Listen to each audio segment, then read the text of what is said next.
We believe that videos, images, words, and sounds have the absolute power to inform, inspire, and entertain.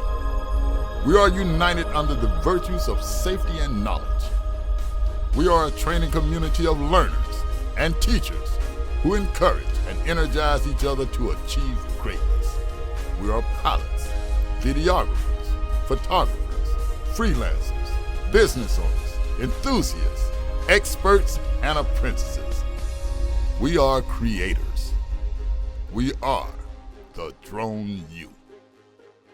Hey everyone, and welcome to another awesome episode of Ask Drone U. My name is Paul. And I'm Rob, and you're listening to episode number 324. Had to double check, make sure I was going to throw the right number out there. Thank you for spending a few minutes of your day with us. We really do appreciate it, as always. No, we really do, and thank you for those reviews. If you love the podcast, we'd really appreciate a review because it helps other people find us and get info. And Rob, we know that the industry really could use some progression via education. So that's Absolutely. what we're here to do, is answer your questions, whether they're FPV related, business related, flying a drone related.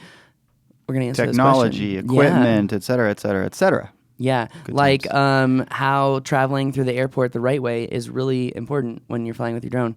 It's funny, like I went through customs yesterday coming back from Mexico, and I had my battery case, my GPC battery case, and the guy goes, what's in the case? And I'm like, oh, batteries. He's like, is that for a helicopter? We've already had 4 people come through today. And I was like, really? No kidding. Yeah. So The proliferation. Yeah, the word is getting out there on how to do it right, which Definitely. is good. That is makes good. me feel really good. Anyway, let's get into today's questions. They came from a member, Cam Sale. You know who I'm talking about? I do. He's actually been a member for quite a while and Yes. been a good, just productive part of Drone Use community, which we appreciate. Yeah, we do. And what I really like about him is, he came down here for training. Yep. He's done so much. He's really been focusing on, how do I become the best pilot? Because you really can't get business unless you can be a good pilot, unless you have that quality, unless you have that fluidity and smooth movement, in close proximity situations, obstacles. I mean, there are different elements of your flying that add value to that and also add to how much you can charge per day. Anyway, we got some comments here on Facebook, guys. We will definitely answer those for you as they come in. John, if you want to interrupt and ask those, that's fine. For those of you who are listening on iTunes, check out the YouTube version or the live version on Facebook, and you can actually watch us and see kind of what we're talking about. But let's get into some of Cam's questions. Where do you want to start? Because they're all about business. They're all about sales, attracting new clients, retaining clients, which is a big deal. It's a huge deal, we've had as a matter of fact. We've had a lot of members recently posting in the community. I had a client, Right. and then someone undercut me, and now they're coming back and asking for it to be done right, and they're wondering, how much can they do it for? What's their budget? And it's like, people will pay for quality, for sure. They will. And I guess what I'd like to start with, frankly, is what he ended with. Okay. Because I think it kind of sets the stage really well for why this is an important discussion. And let's just read what he said. I don't know. To me, it's just really, really telling. And Cam, don't take this wrong. I don't mean to kind of call you out, but at the same time, we need to change this perspective, because without a perspective change on this, it's going to be harder. It's going to be more difficult to move forward as a businessman. So what he said... Because you have to scale your business, and you have to have efficient workflows so that you can have more business. And I mean, this is a difficulty I've gone through. It's like, oh, I got all these jobs. Oh, wait, now I got to edit 5 jobs. Oh, wait, now I got to edit the photos. Oh, wait, now I got to do this. And it's learning to delegate. It's learning to run the business. And you can have this cyclical nature of sales, Right. but in the end, it ends up killing you if you have all this business, don't focus on getting new leads, and then you finish the business and have this drop-off period. What we're trying to do is give you more of a flatline, accelerated growth. Or not flatline, but a little bit of accelerated growth. It's steady. Right, absolutely. So that you have more steady highs and lows. Yeah. You're not having the really, really low lows and the really high. Well, of course, the high highs are great, Yeah. but not at the expense of a really low low. Honestly, as I've gotten older, I realized the whole yin and yang balance thing is actually really beneficial. It is. I don't want to have the super crazy highs if I'm going to have the super crazy lows. It's like, you know what? Let's just meet somewhere in the middle. Yeah, well, so take some of the more dramatic real estate markets, like a San Diego or a Phoenix or some places in Florida, and you've got the really, really high highs, right, where people are just killing it. Yeah. But I think most people in those scenarios probably don't sell at just the right time. So they lose most of that anyways. I think in the end, with the exception of a few people, you'd rather be in a market that's a little bit more steady. Yes. Because it's so hard to time those markets. And most of the time, people don't time them right. Anyways, here's what he said. Are you saying people are innately bad with money? They said that on Freakonomics last week, so yeah. you'd be right. Well, that's certainly one perspective. But here's what he said. I don't know. It's really telling for me. So he says, I want to be a pilot, not a businessman. But I know that it is a vital aspect in selling yourself and your work. So at least he is recognizing that he has a problem. Yeah. Right? So that's the first step to recovery, right? Is admitting that you have a problem. Oh, yeah. So again, so he could be a great pilot. And just take Paul, who's obviously one of the best pilots. Thank you. You've learned to be a great businessman. You're learning to be a great businessman. But only after I was a good pilot, because you and I both know I'm not the best businessman. You know, I'm not the best at money management. I've really had to look to you for that. I've really had to, and I'm still working on it. It's not like a set thing, you know. Right. Well, we're all growing and we're all trying to get better at whatever it is we need to get better at. But the point is, you really don't want to go find a company and just be one of their workers. No. And again, not that there's anything wrong with that if that's your choice. You can do that. There's just so many, would you rather be working for yourself, have the ability to go on vacation when you want, have the ability to take off the days if your kids are sick, have the ability to oh no, my car broke down and I need to take it to the shop this morning. If you want to have those freedoms to make life kind of more convenient for you, then, running your small business is definitely the way to do that. And I think that's why we're seeing such an explosion in entrepreneurism here, really with millennials in the United States, because we're like, we don't want to work for the man. Right. We know you're full of crap, and it's like, we don't want to deal with it. It's like, you can take your PC stuff and leave it at the door. Absolutely. And that's the nice way of saying it. Thank you for using the nice way. But one of the great things about our current environment is that, which obviously helps helps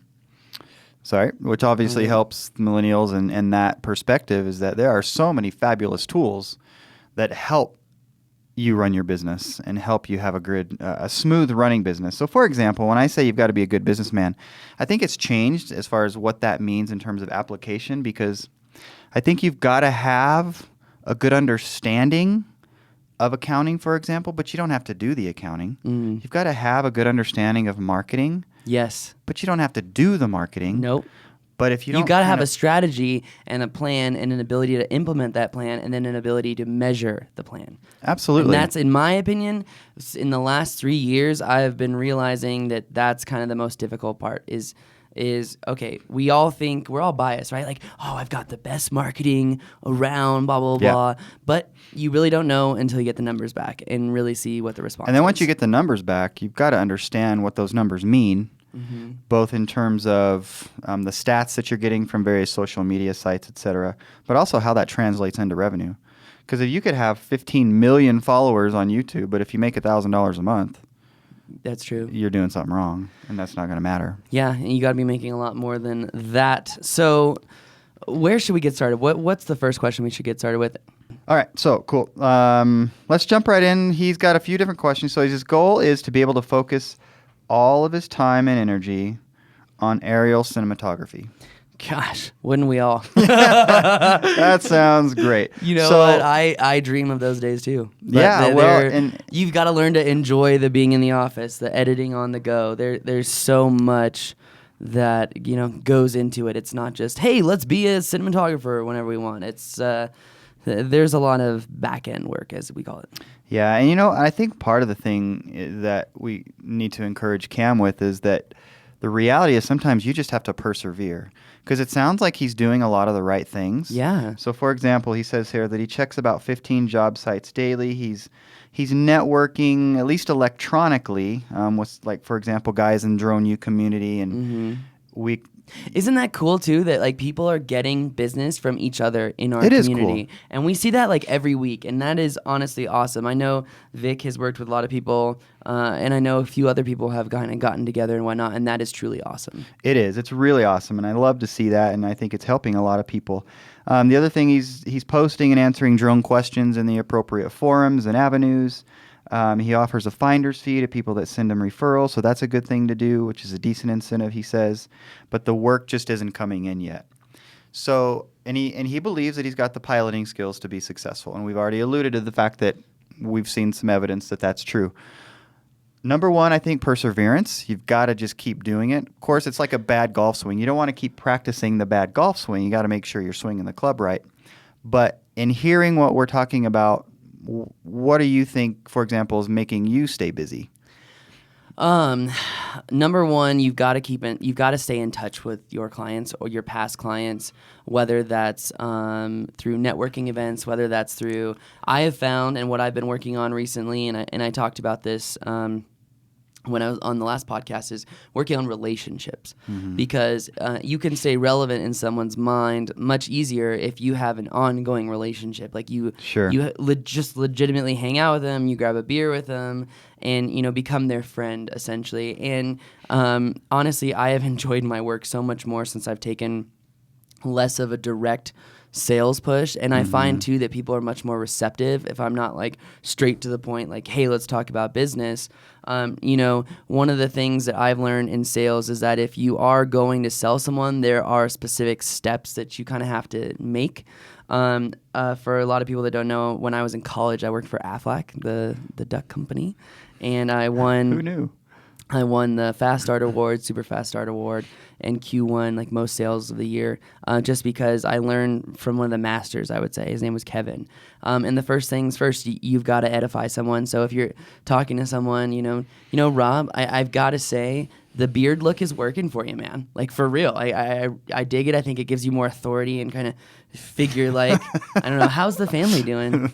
Wait a minute. Are we talking about my beard or my family? I'm confused. Anyway, edification means essentially you are complimenting someone on something, because you've got to let them know that you're thinking about them. It's a way to also just make them feel good about themselves. The second step is figuring out about their business. What difficulties are they having? What do they wish they could get more out of? And I think that when someone answers that question of, well, our business is doing well, I guess my biggest difficulty is really one thing I've heard with realtors, for example, is with ranches. I have no ability to spend every single day driving 3 hours to a ranch to show it to someone. What I really need to do is have a super engaging kind of tour-like video where I can say, check this out. If you like this, let me know, and then I'll take you to the ranch. So if you can solve specific problems for people, and that's the goal, is you have to figure out how to solve specific problems. I'm sorry, and Cam's from Colorado, right? Yes. So there's probably a lot of opportunities in that very genre that you're talking about. Well, yeah, I mean, real estate, ranches, resorts, cabins, timeshares, I mean, even Airbnb. I've heard of people shooting for Airbnbs before. I think that's awesome. And I'll say this, when I was in Mexico, I tried counting them all. I don't think that my count is right, but I counted about 27 new hotels being built.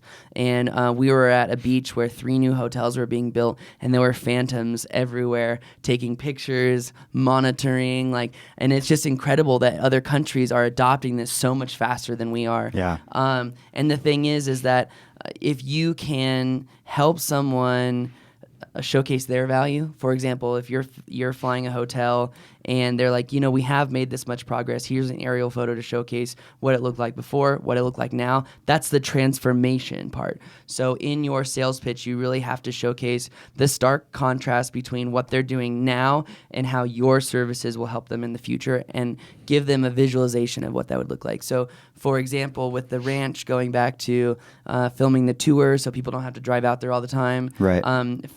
For me, when I first went with that client, I told him, I think that I'll have the ability to really, truly engage someone and give them kind of the walkthrough of the property and give them a perspective that maybe they wouldn't even have if they were there. So it's going to really bring the person down to the property, engage them in a way that they probably haven't been engaged before.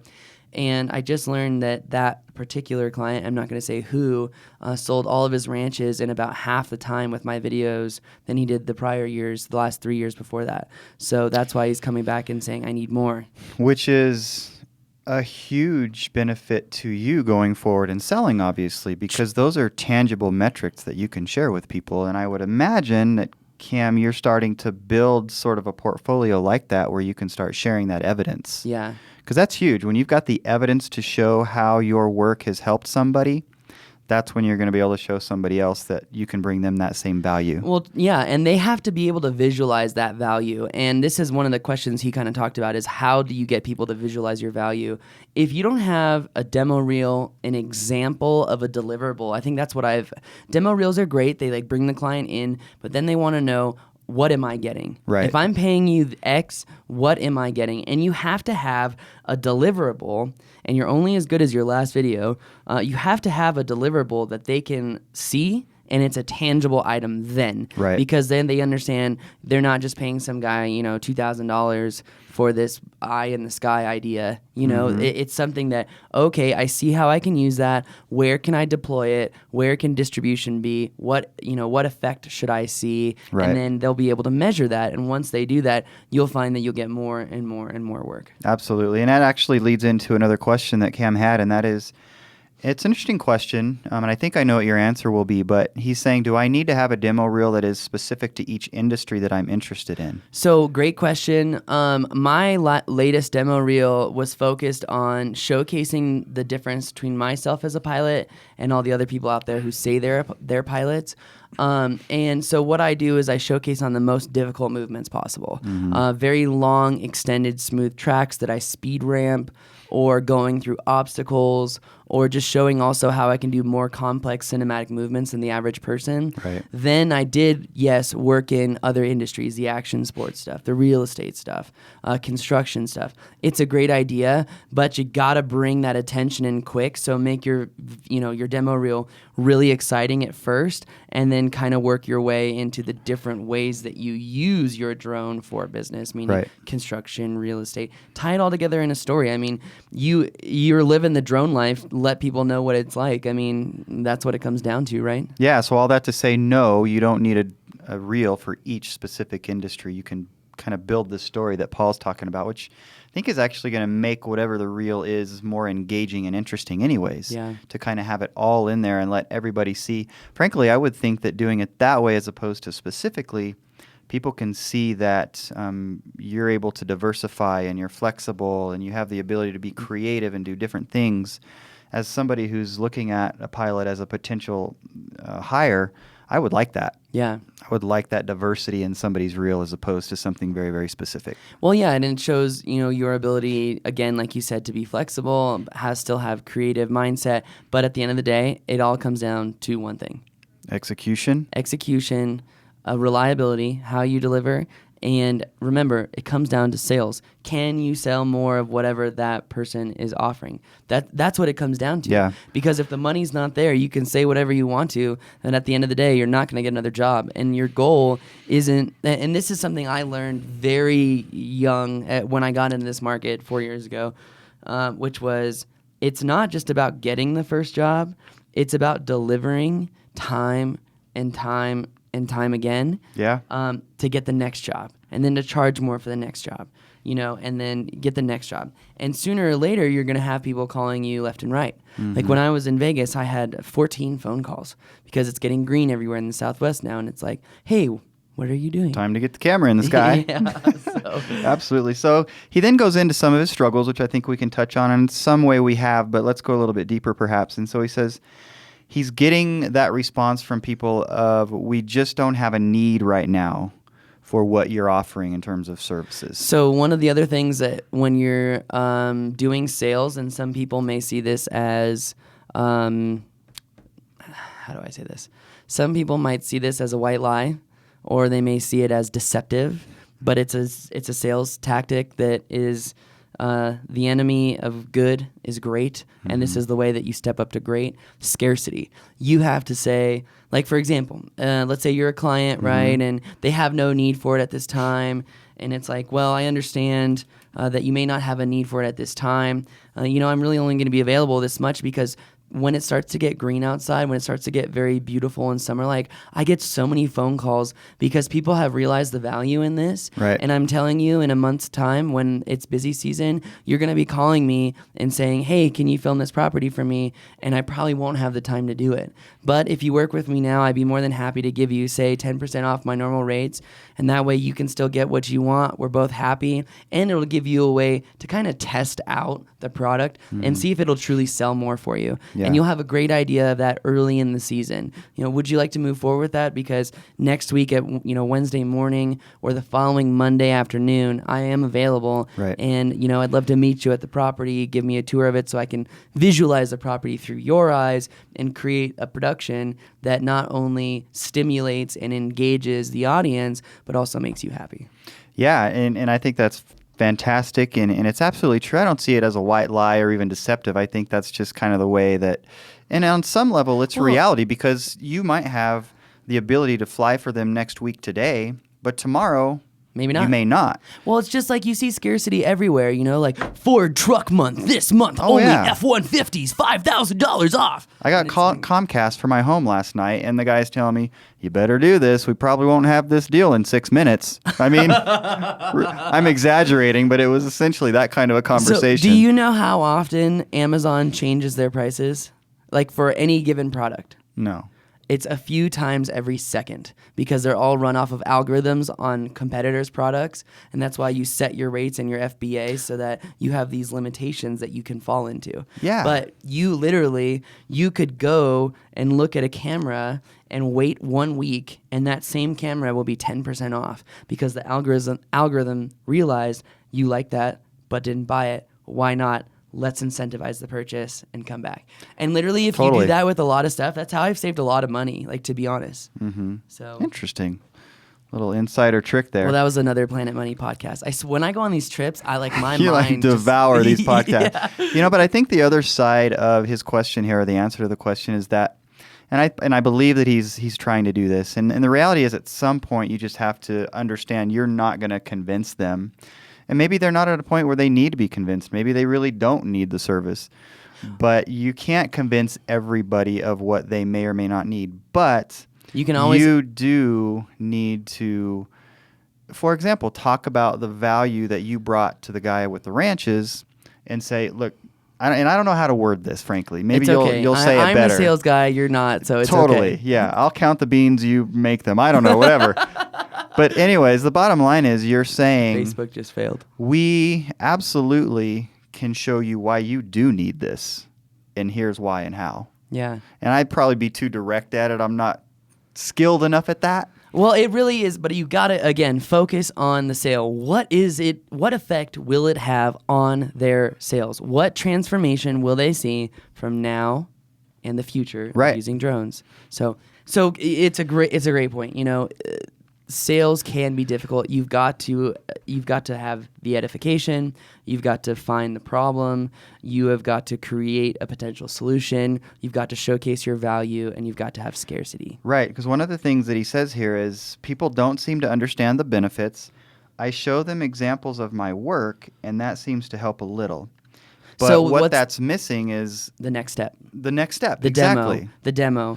And the value that his work brings. Yeah, so one thing I also realized is that the way that I dressed when I first met clients had a very large effect on whether I would do demos or not. If I went, that cut-off shirt isn't really going to... Well, I mean, like, the fact that, we have these nice, beautiful Drone U polos now, so this definitely says quasi-uniform. Mm-hmm. Here's what my polo says. I like to dress up, but not all the time. You know what I mean? So it's like I like to look nice, but I'm not going to wear a tie. Still take some pride in how I look, and I'm proud of what I do, etc. Yes. And I've noticed that if I dress up more and look more put together, I do less demos. Before I was doing demos all the time. Like, you know what? I understand you don't quite understand the value this will showcase. Let's do this. Let's go out to a property you have.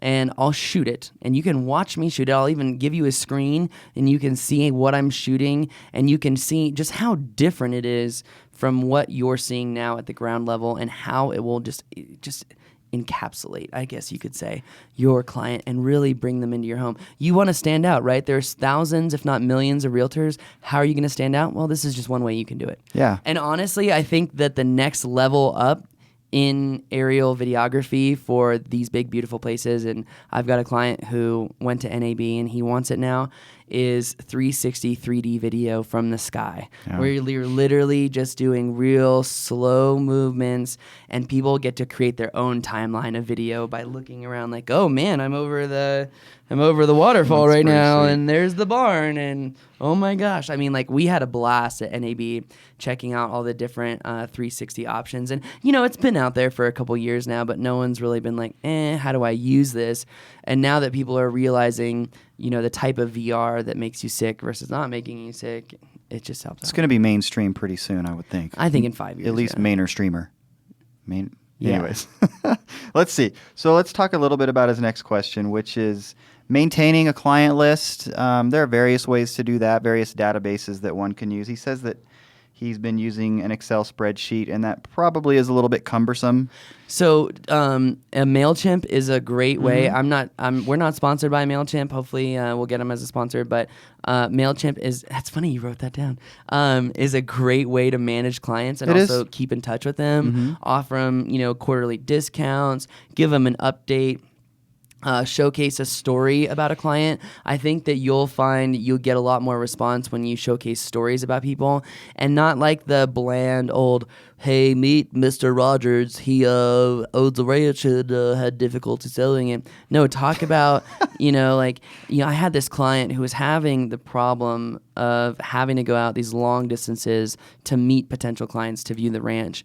And a lot of times he would go there, they would change appointments on him, and he would waste half of a day or even a full day just going out there. So we had to figure out a way that someone could be so engaged with the property that it would literally feel like they were there. Right. So we created this for him. And 6 months later, the property is sold. And really, he was able to send people to this video instead of wasting, every 3-hour drive every time going out there with someone. He saved that time. So he was able to attract more clients, work on other work, but also he was able to engage his clients further and sell the property. Yeah, and those potential clients, they're going to appreciate that as well. Oh, yeah. The fact that they don't have to drive out there and can rather spend a few minutes watching these videos is going to mean a lot to them as well. Yeah, and people love being highlighted too, especially when you talk about them. They'll share it and talk about it with their friends. Absolutely. Which is the whole idea. You've got to have the social reach, Absolutely. So anyways, things like MailChimp, and there are competitors to MailChimp. We actually use something called Infusionsoft. It's a little bit more robust and includes e-commerce and a bunch of other stuff. So might not quite be to the Infusionsoft point yet, but those kinds of tools are fabulous for maintaining a database and keeping in touch with your clients. Yes. Something like I would that. say, for guys, if you're a small to medium business, Infusionsoft is not going to be for you. It's very expensive, very complicated, but it creates autonomous workflows that are unmatched by MailChimp. So there's so much you can do. But for most of you, that's not going to be the right solution. So normally that's the right solution once you have a list of 10,000 or more, I would say. Right. Yeah, you're going to... Of course, there's a lot of great things you can do with it, but like Paul says, you kind of got to grow up into that. Yeah, I mean, our list is what, like 70K, 70,000? It's up there somewhere. It's huge. Yeah, Anyway. It's great. But anyways, so last thing that he mentions here is that word of mouth is not enough, which is absolutely true. I mean, certainly it is a powerful element of growing your business. This is something that Tim was talking about in the book. When we were writing the last chapter of the book, he goes, one thing that we miss out on and we don't really talk about much at Drone U, and I want to see us talk about more, is referrals. Right. And it brings me back to the Aflac days, and that's how I got all my business. And it was just like, oh my gosh, why am I not doing this? And what do I mean by referrals? I mean, if you have a client who truly loves your work and say, well, you know what? I would greatly appreciate it if you would help me out and do me a favor. And they're going to be like, what? do you know 3 people who you think could benefit from this type of work? And you'd be flabbergasted by the response you'll get and say, well, would you mind just giving me their info or whatever? And when you call that person and say, hey, I talked to Gina who mentioned your name. I just did a job for her, helping her clients engage more. And it's really helping her sales. She said it may be interesting to you. So anyway, my name is Paul. My phone number is blank. And, give me a call if I can help you increase your sales. Yeah. And you would be blown away by how often you get callbacks. You would be blown away. And I think one interesting perspective on that scenario that I've heard a couple of times from very successful people, because the reality is for a lot of people, there is a fear there about asking for referrals. This is kind of a natural human natured kind of thing.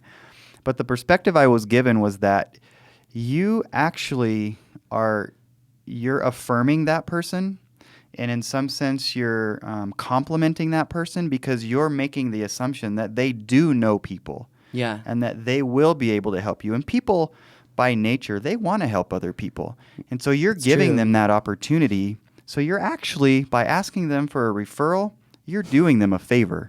I just thought that was a really great perspective. That is a good perspective. I was just going to say, man, I would have said that differently. I would have been like, if you're afraid to ask for referrals, run now, because you got to have the balls and the security to ask anything from anyone at any time. Well, here's what I'm older than you, so I've just maybe learned along the way that what gives you that idea? There's different perspectives to the same problem or the same solution. True. And so I just think by taking a different perspective, I'm just more bull by the horns kind of guy. Yeah, and obviously that works for you. So don't be afraid, because literally you could actually be doing that person a favor by asking them to help you, which I just think is a really cool way to look at it. In your confidence, if you do have confidence issues asking for referrals, once you ask for it a couple times, it'll be a cakewalk.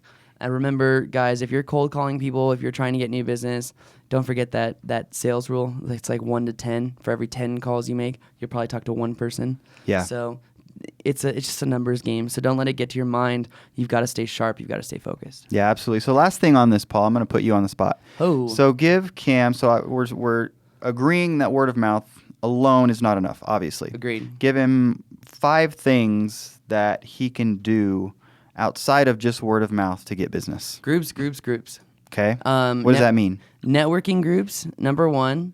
Number 2 is industry-based groups. So I just joined 2 groups. SMPS is one group. It's Society for Marketing Professionals, something. And get involved with groups that are industry-specific. So, for example, here in Albuquerque, they have GAR, Greater Association of Realtors, or whatever it is. Mm-hmm. Great one to be a part of. Mm-hmm. You want to try and be a speaker. You want to try and educate people on drones. Try not to focus on how to vet people for drones. Try not to focus on the legal bull stuff. Beep. Yeah, there's the first beep.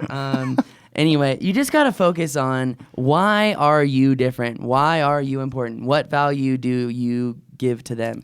And then let them do the rest. I mean, Tim is the best at this. Whenever you're in a meeting, showcase your value, let them respond, and listen.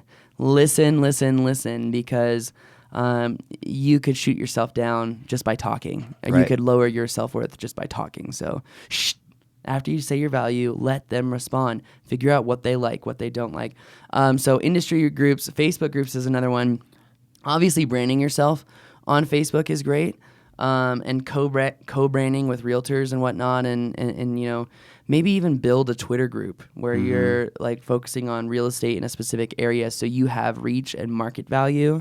And then when people see your Twitter page, or you're interacting with realtors, you're getting them involved, and then you reach out to them and say, hey, that Twitter group that we pump you out onto all the time, that's actually run by me, and we're an aerial photography business, and we work with realtors like you and increasing their business. That's one way to do it. I don't do that specific way. Networking groups has worked really well for me. Mm-hmm. Referrals has worked really well for me. Another thing that's worked well for me are some charity things where I've gone out, worked for a charity, done some stuff for free, and just said, you know what, guys, I like what you're doing for the community. Here's this. And I've gotten some referrals out of that, actually a lot of referrals. You never know who's going to be at something like that. You don't know. There's going to be other people that have that same mentality as you, and a lot of business owners and influential people are going to be in that environment. Yeah. And you're going to meet a lot of those people. So specifically for Cam, because he said he's got an interest in action sports, are there any groups specifically for that? I don't know. Well, the other thing, too, is you can't be afraid to reach out to people who do a lot of action sports shooting. In fact, I met Devin Supertramp, if you're familiar with that group, and spoke with him. I actually just got an email back from him. Hopefully, we get some working together with him soon. Cool. But I would say the way to get in with these groups is look for online production companies, online freelance networks where jobs are posted and are available in those categories. That's how I've actually found a couple of my, how do I say this? A couple of my clients right now. Contacts, yeah. Mm-hmm. If, for example, if he's into motorsports, why not go down to the local motorsports dealership and talk to them about filming their local commercials and whatnot? That's a great idea. Because honestly, they want a way to engage people more on the fun of ATVing or the fun of, dirt biking or dune bugging or the Polaris Razors, You can't be afraid to go to these places, engage with people, and see if they would ever be willing to do that. I mean, offer someone a beer, offer someone coffee, So. Yeah, absolutely. Have conversations, talk to people, go to the events that you like to go to, see what they're already doing. But also be prepared to show them work. Have stuff on your phone ready to go to say, hey, look at this, Yeah. So cool. That also differentiates you from the competition. You got to have your smoothest, most difficult shots on your phone. Be like, this is what I can do. Right. And people are like, oh, wow. Oh, my. That's what we hope anyways. It happens a lot. So very cool, Cam. Hopefully that's helpful, and just stay focused on what you're focused on. I mean, you've obviously got your mind in the right place. You're pursuing the right things. Persevere, but don't give up on the business side of things. That's going to be important as you start to grow and you get more business. I would say the other thing too is get connected with local production companies, because a lot of production companies own drones, but they're terrible drone pilots. And a lot of them are not actually insured and covered, so you can kind of work your way in there and say, hey, I'm insured, I'm legit. I know you're already doing productions, and I'd love to be an asset for your production. So Absolutely. Yeah. Anyway, guys, that's going to do it for us today. Hope those business tips and tricks gave you some hacks to really get through the business side of droning, or living the drone life, as we say. Anyway, if you love the show, please leave us a review. It's a great way for other people to find out who we are, help them, educate them, and, really add to the community as a whole. The safer we are as a whole, the better off we are. And I love that, things are starting to transform and shift in the media now. Mm-hmm. A drone hit a plane at Heathrow. No, it was a plastic bag. Okay, the media is really overreacting on this whole drone thing, and now they're changing their tone. I love it. I just love free markets because it's a way that we have self-corrections, and I think it's great for society. So absolutely. Anyway, guys, that's going to do it for us today. My name is Paul. I'm Rob. And this is Ask Drone U.